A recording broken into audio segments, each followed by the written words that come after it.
25 సంవత్సరాల వయసుండే సమయంలో రాజకీయాల్లోకి వచ్చిన వ్యక్తి అయ్యన్న పాత్రుడు గారు. అక్కడి నుంచి 7 సార్లు ఎమ్మెల్యే అయ్యారు, ఒకసారి ఎంపీ అయ్యారు. ఎమ్మెల్యేగా, ఎంపీగా, మంత్రిగా తెలుగు రాష్ట్రాల్లో తనకంటూ ఒక ప్రత్యేకమైన ముద్ర వేయగలిగారు. ఏ పదవి ఇచ్చినా ఆ పదవికి వన్నె తీసుకొచ్చిన వ్యక్తి అయ్యన్న పాత్రుడు గారు. వారి కుటుంబం కూడా మనం ఆలోచిస్తే కొంతమంది ఫస్ట్ జనరేషన్లో రాజకీయాల్లోకి వస్తారు.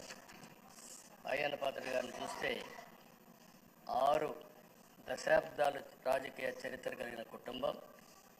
1962లో అయ్యన్న పాత్రుడు గారి తాత లచ్చా పాత్రుడు గారు స్వతంత్ర పార్టీ నుంచి పోటీ చేసి గెలిచారు.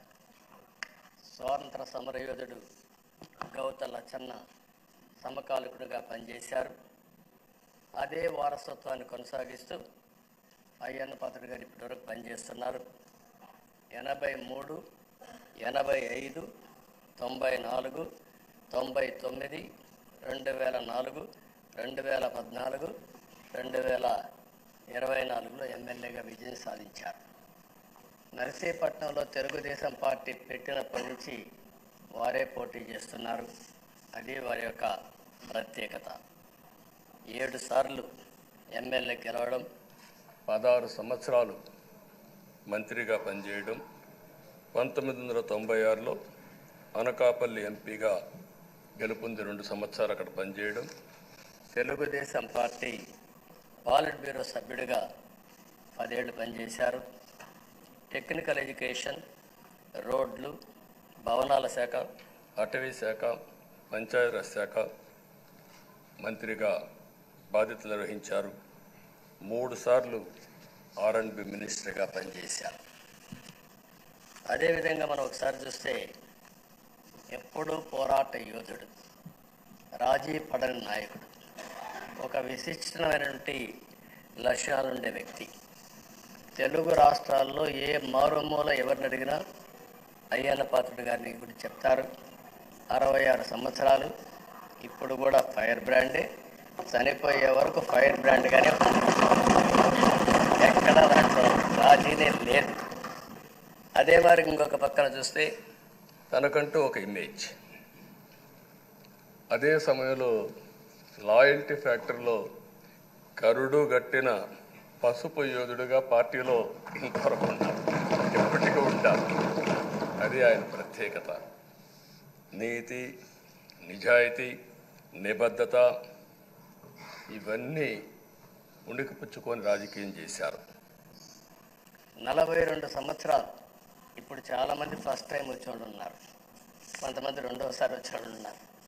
42 సంవత్సరాలు ఒక నియోజకవర్గం అంటెపెట్టుకొని నర్చర్ చేసి 7 సార్లు గెలవడం అనేది ఒక అరుదైన అనుభవం. చాలామందికి 2-3 సార్లుగా పెట్టెక్కి వస్తుంది. అక్కడి నుంచి మనుషులు మారిపోతూ ఉంటాం. అలాంటి సందర్భంలో ఎప్పుడు కూడా రాజీ పడకుండా పనిచేశారు. 42 సంవత్సరాలుగా పసుపు జెండాను మోస్తూనే ఉన్నారు. పార్టీని కన్న తల్లిగా భావించే నాయకుడు, పోరాట యోధుడు. ఎప్పుడు కూడా రాష్ట్రంలో అభివృద్ధి చేయడమే కాకుండా ఉత్తరాంధ్ర అభివృద్ధి కోసం, ప్రత్యేకంగా విశాఖపట్నం అభివృద్ధి కోసం ఎనలేని కృషి చేసిన నాయకుడు అయ్యన్న పాత్రుడు గారని చెప్పి కూడా నేను మీకు తెలియజేస్తున్నాను. ఇంకొక పక్కన ఉత్తరాంధ్ర సుజల స్రవంతి, విశాఖపట్నం, విజయనగరం, శ్రీకాకుళం నీళ్లు కావాలి, గోదావరి నీళ్లు రావాలి, ఆ ప్రాంతం కూడా బాగుపడాలి, మా కరువు ప్రాంతానికి నీళ్లు కావాలని వెనకబడి క్యాబినెట్ మినిస్టర్గా దాన్ని శాంక్షన్ చేయించిన వ్యక్తి అయ్యన్న పాత్రుడు గారు. దానికి మనస్ఫూర్తిగా అభినందిస్తున్నాను. అందరికి కూడా కష్టాలు వస్తూ ఉంటాయి. ఆయన రాజకీయ జీవితంలో ఎప్పుడూ పడనటువంటి ఇబ్బందులు గత 5 సంవత్సరాలు పడ్డాడు. మామూలుగా కూడా కాదు, తన ఇంట్లోకి 100 మంది పోలీసులు పంపించారు, గోడలు పగలగొట్టారు, రాత్రిపూట భయంకరమైన వాతావరణాన్ని క్రియేట్ చేశారు. ఒక స్టేషన్లో కాదు, అనేక పోలీస్ స్టేషన్లో కేసులు పెట్టారు. రాత్రుల్లో దేశపోయి స్టేషన్ టు స్టేషన్ తిప్పారు. ఎక్కడా భయపడలా, ధైర్యంగా ఉన్నాడు. 23 కేసులు పెట్టారు. అందులో దగ్గర 10 కేసులు ఒక సిఐడిని పెట్టారు. అయితే రాజీలేని పోరాటం చేసి మనోనిబ్బరంతో ముందుకు పోయిన వ్యక్తి.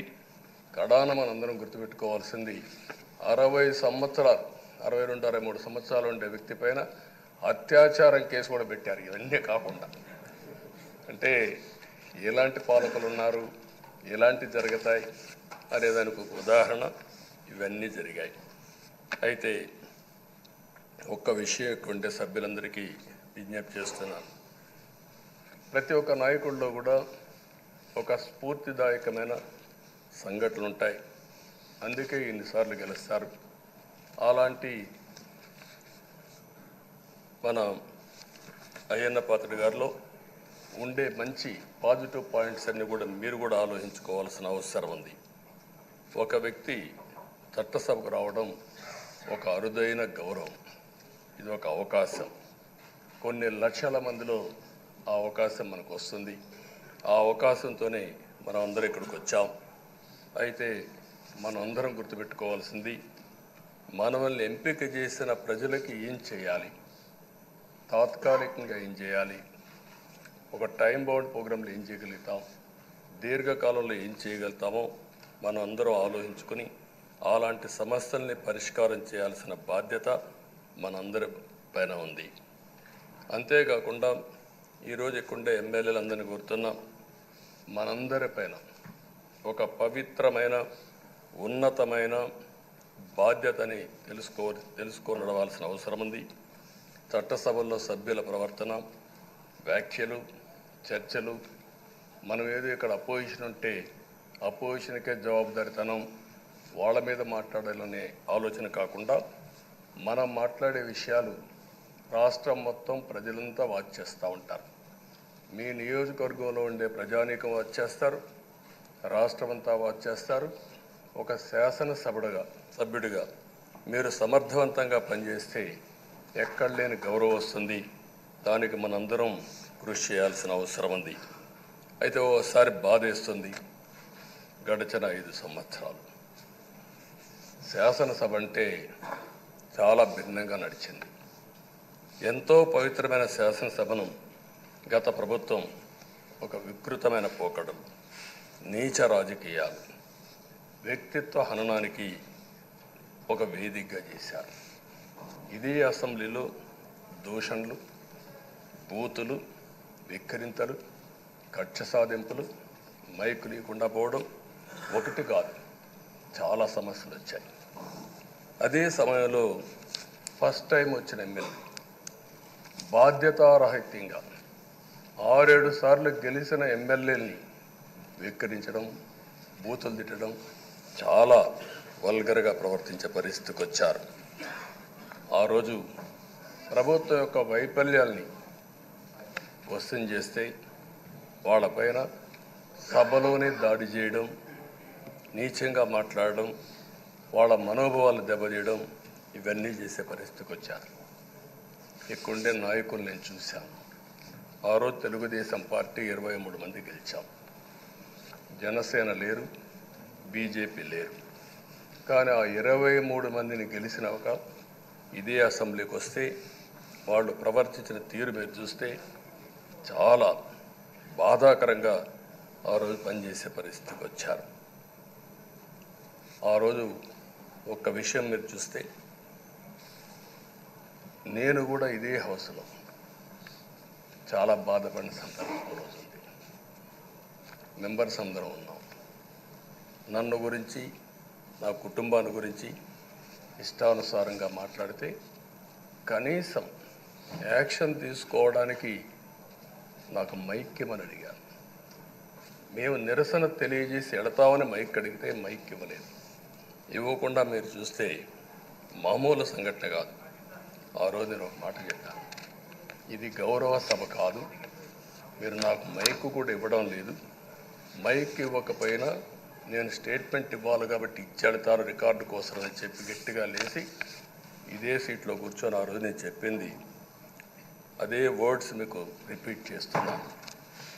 నేను స్టేట్మెంట్ ఇవ్వాలనుకున్నాను, మీరు మైక్ ఇవ్వకుండా చేశారు. అయినా నాకు బాధ లేదు. మళ్ళీ చెప్తున్నా, ముఖ్యమంత్రిగానే ఈ హౌస్కు వస్తాను తప్ప అదర్వైజ్ నాకు రాజకీయాలు అవసరం లేదు. ఇది ఒక గౌరవ సభ కాదు. ఇలాంటి గౌరవ సభలో నేనుండనని మరొక్కసారి చెప్తూ మీకు నమస్కారం. ప్రజలకు విజ్ఞప్తి చేస్తున్నా, నా అవమానం మీరు అందరూ అర్థం చేసుకొని నిండు మనసుతో ఆశీర్వదించాలని కోరుతూ ఈ సభ నుంచి వాకౌట్ చేస్తున్నానని చెప్పి వాకౌట్ చేసి బయట ప్రెస్ కాన్ఫరెన్స్ పెట్టాను. ఎందుకు ఈ విషయం చెప్తున్నానంటే, నా జీవితంలో ఇది 9వసారి నేను ఎమ్మెల్యే. ఈ రాష్ట్రంలో తెలుగు జాతిలో నాకు వచ్చిన అవకాశాలు ఏ నాయకుడికి రాలేదు. 14 సంవత్సరాలు ముఖ్యమంత్రిగా పనిచేశాను. ఇప్పుడు మళ్ళీ ముఖ్యమంత్రి అయ్యాను. 15 సంవత్సరాల పొజిషన్ పార్టీ లీడర్గా పనిచేశాను. కానీ తిరుపతిలో నా పైన దాడి జరిగింది. 24 క్లేమోర్ మైన్స్ నా మీద బ్లాస్ట్ చేశారు. ఆ రోజు కూడా నా కళ్ళలో నీళ్ళు రాలేదు. మొట్టమొదటిసారిగా ఎలాంటి సంబంధం లేని నా సతీమణి పైన ఆరోపణలు చేశారు. ఆ ఒక్కరిపైన కాదు, ఈ రాష్ట్రంలో ఆడపడుతులందరిపైన, గౌరవంగా బ్రతికే ఆడబిడ్డలందరినీ అవమానం చేయడం, సోషల్ మీడియాలో పెట్టడం, క్యారెక్టర్ అసాసినేషన్ చేయడం, ఇలాంటి చాలా సంఘటనలు జరిగాయి. దానికి పరాకాష్ఠగా ఆ రోజు శాసనసభ్యులు కానీ, కొంతమంది అయితే భవానీ శాసన సభలో సభ్యురాలుగా ఉండి ఎన్నో పోస్టింగ్స్ పెట్టే పరిస్థితికి వచ్చారు. అలాంటి సంఘటనలు చూసిన తర్వాత ఫస్ట్ టైం నా జీవితంలో ఆడబిడ్డల కోసరం ఇలాంటి హననాన్ని చేశారని బాధపడుతూ కంటతడి పెట్టాను. ఆ రోజే అనుకున్నా, ఇలాంటి పార్టీ ఈ రాష్ట్రానికి అరిష్టం, ఇలాంటి వ్యక్తిత్వం ఉండకూడదు. మళ్ళీ ఈ రాష్ట్రాన్ని గౌరవ సభ చేసి హోందాగా నడిపించే వరకు నేను పనిచేస్తానని చెప్పి ఒక శపథం చేశాను. ఆ శపథం ప్రకారమే ప్రజలు గెలిపించారు, వచ్చాను. ఈరోజు 2 సంవత్సరాల తర్వాత, ఆ రోజు నేను వెళ్ళింది 2021 నవంబర్ 19వ తారీఖున వెళ్ళాను. నిన్న మీ అందరి ఆశీస్సులతో, ప్రజలందరి యొక్క ఆమోదంతో ఈ సభలోకి ఎంటర్ అయ్యాం. నాకు జరిగిన అవమానం కానీ, ఆడబిడ్డలకు జరిగిన అవమానం కానీ భవిష్యత్తులో ఎవరికీ జరగకుండా కాపాడే బాధ్యత ఈ అసెంబ్లీ తీసుకోవాలని అందరినీ కోరుకుంటున్నాను. నా గౌరవాన్ని కాపాడిన ప్రజానీకానికి మరొకసారి మనస్ఫూర్తిగా ధన్యవాదాలు, అభినందనలు. నా జీవితాంతం రుణపడి ఉంటా. మళ్ళీ నాకు జన్మనంటే తెలుగువాడుగా పుట్టాలని, తెలుగు గడ్డ రుణం తీసుకోవాలని నా ఆకాంక్ష. తప్పకుండా ఇచ్చేస్తాను. మొన్న మీరు ఒక్కసారి చూస్తే ఎన్నికల్లో ఇక్కడుండే శాసనసభ్యులందరికీ అనుభవం ఉంటుంది. ఎక్కడో అమెరికాలో ఉండే వ్యక్తులు 5 లక్షలు 10 లక్షల రూపాయలు ఖర్చు పెట్టుకుని ఓటొచ్చి ఓటేయడం, నెల 2 నెలలు పనిచేసే పరిస్థితికి వచ్చారు. వేరే రాష్ట్రాల్లో ఉండే ప్రతి ఒక్కరూ ఇది నా బాధ్యత అనే ఉద్దేశంతో అందరూ వచ్చి ఓట్లేసే పరిస్థితికి వచ్చారు. కొన్ని సంఘటనలు చూస్తే ఆశ్చర్యం వేస్తుంది. హైదరాబాద్ నుంచి ఎన్నికల ముందు రోజున 55 ట్రైన్లు వేశారు. 55 ట్రైన్లో ఫుట్పాత్లపై నిలబడుకొని వచ్చారు. ఏసీలో ఫుల్గా, మామూలుగా ఏసీ అంటే ఒక ప్రెషర్ ఉంటుంది, ఎక్కువ మంది ఉంటే గాలి ఆడదు. అయినా కూడా లెక్క పెట్టుకోకుండా వచ్చారు. వీళ్ళందరినీ మనం పిలిస్తే రాలా, మనం ఆర్గనైజ్ చేస్తే రాలా. కానీ ప్రజలు గెలవాలి, ఈ రాష్ట్రాన్ని కాపాడుకోవాలని పిలిపించాం. ఎన్డీఏ, పవన్ కళ్యాణ్ గారు, బీజేపీ, తెలుగుదేశం ముగ్గురం కలిసి దాంతో స్పందించి పెద్ద ఎత్తున ప్రతి ఒక్కరూ మా బాధ్యతను వచ్చారు. అదే మాదిరిగా పేదవాడు భోజనం తెచ్చుకొని బస్సుల్లో వచ్చి ఓటేసి మళ్ళీ వెళ్ళారు. అంటే అంత అభిమానం చూపించారు. వాళ్ళ రుణం తీర్చుకోవాల్సిన బాధ్యత ఈ సభ పైన ఉందని చెప్పి మీ అందరికీ తెలియజేస్తున్నా. ఆ బాధ్యతని మన కళ్ళ ముందు ఎప్పుడూ కనపడవలసిన అవసరం ఉంది. ఈరోజు రాష్ట్రం విధ్వంసమైన రాష్ట్రాన్ని మళ్ళీ గాడిన పెట్టాలి. మంత్రులందరం ప్రమాణ స్వీకారం చేశాం. పవన్ కళ్యాణ్ గారు అందరం కూడా చేశాం. కానీ ఈరోజు ఒక్కసారి ఆలోచిస్తే ఎక్కడున్నామో తెలియని పరిస్థితి, ఎంత అప్పు ఉందో తెలియని పరిస్థితి, చాలా సమస్యలు ఉన్నాయి. అయితే ప్రజలు మంచి ఎమ్మెల్యేలు ఎన్నుకున్నారు. నేను కానీ పవన్ కళ్యాణ్ గారు కానీ బీజేపీ కానీ అగ్రనాయకత్వం అందరం కూడా నరేంద్ర మోడీ గారితో సహా ఇంకొక పక్క అమిత్ షా గారు అందరం కూడా మీటింగ్లు పెట్టినప్పుడు చాలా స్పష్టంగా హామీలు ఇచ్చాం. అవి నమ్మారు, మనలందరినీ ఎంపిక చేసుకున్నారు. మీరందరూ కలిసి ఒక మంచి వ్యక్తిని, రాజకీయాల్లో గౌరవాన్ని కాపాడే వ్యక్తిని, పార్టీని నమ్ముకున్న వ్యక్తిని మీరు ఎన్నుకున్నారు. ఈరోజు మనందరం కూడా గుర్తుపెట్టుకోవాల్సింది, ఇక్కడికి వచ్చినప్పుడు అవతల పార్టీ వాళ్ళు కూడా మనం ఎగతాళి చేయాల్సిన అవసరం లేదు. ప్రజలు పనిష్మెంట్ ఇచ్చారు. ఇదే హౌస్లో నేను చూశాను. 23 సీట్లు మాకు వచ్చాయి. నేను బాధపడ్డాము. కానీ ప్రజాస్వామ్యాన్ని గౌరవించాలనే ఉద్దేశంతో ప్రజాస్వామ్యుతంగా పనిచేశాం. 23వ తారీఖు ఎన్నికల రిజల్ట్స్ వస్తే దాన్ని వక్రీకరించి 23వ తారీఖున దేవుడు రాసిన స్క్రిప్ట్ ఇది, మీకు 23 సీట్లు వచ్చాయని మాట్లాడారు. ఇప్పుడు నేను అడుగుతున్నాను, కూటమికి 164 సీట్లు వచ్చాయి. 1, 6, 4 కూడుకుంటే 11 వస్తుంది. రాష్ట్రంలో దగ్గర 1631 రోజులు అమరావతి రైతాంగం ఆడబిడ్డలు ఉద్యమం చేశారు. ఆ 4 నెంబర్లు కలుపుకుంటే 1, 6, 3, 1 కలుపుకుంటే 11 వస్తుంది. అంటే ఇది కూడా భగవంతుడి స్క్రిప్ట్ అయినా కూడా నేను మాట్లాడడం లేదు, నేను కామెంట్ చేయడం లేదు. ఈరోజు ఉంటే వాళ్ళకు కూడా అర్థమయ్యేది. వాళ్ళు ఉండకుండా పోవడం అనేది వాళ్ళ పిరికితనం తప్ప ఇంకోటి కాదని చెప్పి కూడా నేను మీకు తెలియజేస్తున్నా. అయితే నేను ఇక్కడుండే సభ్యులను కూడా మిమ్మల్ని కోరుతున్నా, మనం ప్రజా సమస్యలపైన దృష్టి పెట్టాలి తప్ప వీళ్ళ మీద కాదని చెప్పి కూడా నేను మీకు తెలియజేసుకుంటున్నాను. ఆ రోజు పవన్ కళ్యాణ్ గారిని అసెంబ్లీ గేటు కూడా తాకనీయం అని పెద్ద పెద్ద డైలాగులు చెప్పారు.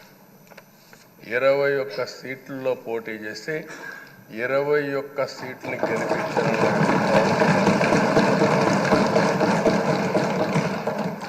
వైనాట్ 175 అని చెప్పి 11 కూడా తెచ్చుకోలేని నాయకత్వం. అంటే ఏ విధంగా మాట్లాడారు అనేదానికి ఇది ఒక ఉదాహరణ. ఆ రోజు పవన్ కళ్యాణ్ గారు చాలాసార్లు, నేను కూడా నాను, బయట చాలామంది అభినందించారు. ఎక్కడ తగ్గాలో తగ్గడం, ఎక్కడ గెలవాలనో గెలవడం నేర్చిన వ్యక్తి పవన్ కళ్యాణ్ గారు. ఈరోజు మనందరం కూడా గుర్తుపెట్టుకోవాల్సింది, రాజకీయాల్లో సుదీర్ఘమైన రాజకీయాల్లో ఉన్నాం. మొత్తం కలిసి 16వ సభ. మీ అందరికంటే సీనియర్ మోస్ట్ నేను. 8 + 1 9వసారి. అంటే 16 సభల్లో 16వ సభ, 9 సభల్లో ఉన్నాను. అంటే అన్ని సభలను చూశాను. నా జీవితంలో ఎప్పుడూ చూడని సభ మొన్న జరిగిన సభ, 15వ శాసనసభ. కానీ ఇప్పుడు నేను కోరుకునేది మీ దగ్గర నుంచి, అది ఒక చెడు సభ కింద, ఒక కౌరవ సభ కింద మనం భావించాం. కానీ అత్యున్నతమైన సభగా 16వ శాసనసభని నిర్వహించే బాధ్యత మనందరిపైన ఉంది. గౌరవప్రదంగా నిర్వహించాలి. అదే సమయంలో ఇక్కడుండే ప్రతిపక్షాన్ని దృష్టిలో పెట్టుకొని కాదు, 24 గంటలు మనం ప్రజలతో ఉండాలి. ప్రజాప్రభుత్వంగా, ప్రజలకు జవాబుదారితనంగా ఉండాల్సిందిగా నేను మిమ్మల్ని అందరినీ కోరుకుంటున్నా. ఈరోజు మనందరికీ అధికారం ఇవ్వడం కాదు, అతి ముఖ్యమైన బాధ్యత ఇచ్చారు. ఈ రాష్ట్రాన్ని మళ్ళీ ఘాటున పెట్టమని మనతో మాట్లాడారు, మనకు చెప్పారు.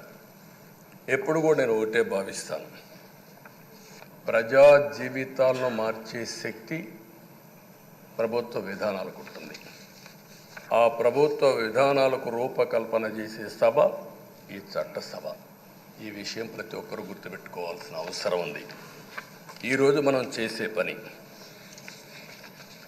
ఈరోజు ప్రజల భవిష్యత్తే కాకుండా భావితరాల భవిష్యత్తు కూడా నిర్ణయిస్తుంది.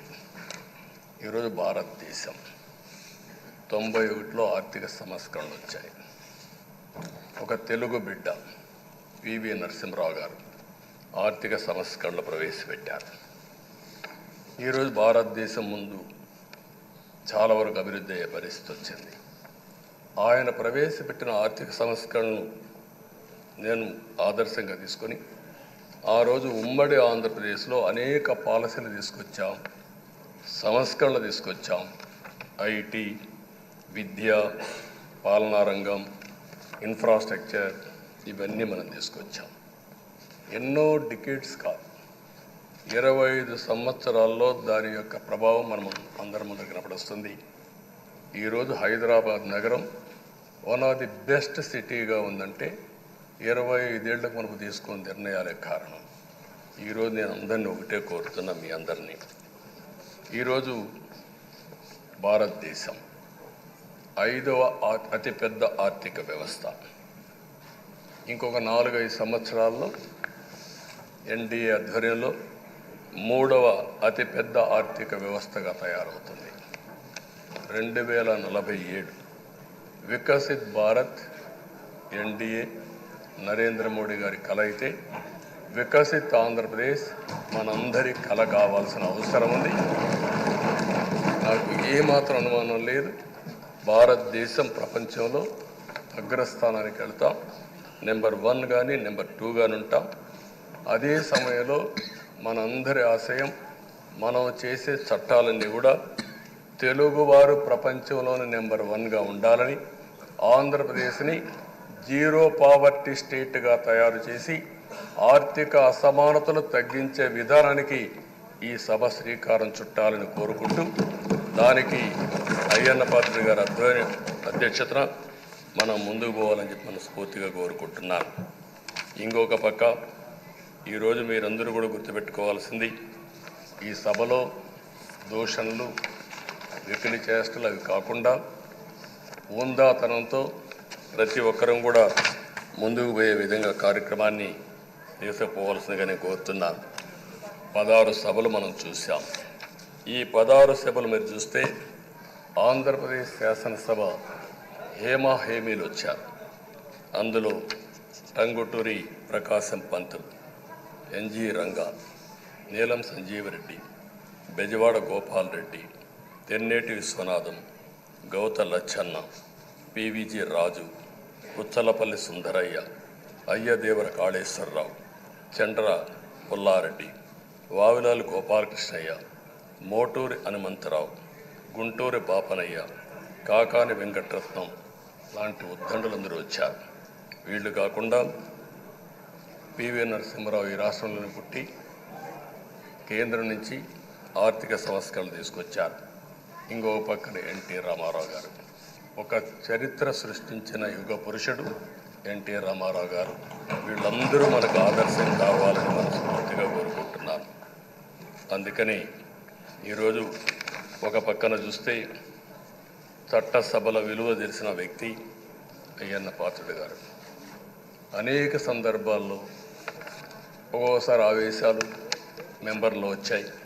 అవన్నిట్లో మీరు కూడా భాగస్వాములుగా ఉన్నారు. కానీ ఈరోజు నేను కోరుకునేది, మీ ఆధ్వర్యంలో రాజ్యాంగ స్ఫూర్తి నిలుస్తుందని, ప్రజాస్వామ్యాన్ని కాపాడతారని, ఈ సభ హోందాగా నడుస్తుందని దాంట్లో నాకు ఏమాత్రం అనుమానం లేదు. ఆ నమ్మకం ఉంది. దానికి మరొక్కసారి మీ యొక్క ఆధ్వర్యంలో భగవంతుడు అన్ని విధాల మీకు ఆ శక్తినివ్వాలని, తప్పకుండా ఈ అసెంబ్లీ సెషన్స్లో ఈ 5 ఏళ్లలో రాష్ట్రానికి కొన్ని సమస్యలు ఉన్నాయి. వాటి మీద ఎక్కువ మనం ఫోకస్ పెట్టాల్సిన అవసరం ఉంది. రాజధాని కట్టుకోవాలి, పోలవరం పూర్తి చేసుకోవాలి, నదుల అనుసంధానం చేసుకోవాలి, పెట్టుబడులు రావాలి, మౌలిక సదుపాయాలు కలిగించాలి, బీసీలకు బడుగు బలహీన వర్గాలకు న్యాయం చేయాలి. ఏది చేసినా పేదవాళ్ళ దృష్టిలో పెట్టుకొని ఈ అసెంబ్లీ చేసేటప్పుడు మీ అపారమైన అనుభవాన్ని మీరు ఉపయోగించుకొని ఈ సభను సక్రమైన దారిలో నడిపించేదానికి మీరు దోహదం చేయాల్సిందిగా మిమ్మల్ని అందరినీ కోరుకుంటూ, ఈరోజు మీరేసే మీ ఆధ్వర్యంలో జరిగే చర్చలు 2047కి తెలుగు జాతి ప్రపంచంలోనే నెంబర్ 1గా ఉండడానికి, ఈ రాష్ట్రంలో పేదరికం లేని సమాజాన్ని నిర్మాణం చేయడానికి, ఆర్థిక అసమానతలు తగ్గించే దిశగా మన ప్రయాణం సాగడానికి పూర్తిగా మీ ఆధ్వర్యంలో సాగాలని చెప్పి కోరుకుంటూ, మరొక్కసారి మీకు భగవంతుడు అన్ని విధాల ఆయురారోగ్యాలు ఇచ్చి ఈ సభను సుజావుగా నడిపించే కార్యక్రమానికి శ్రీకారం చుట్టాలని కోరుకుంటూ మీకు నమస్కారాలు తెలియజేస్తున్నాను. Thank you.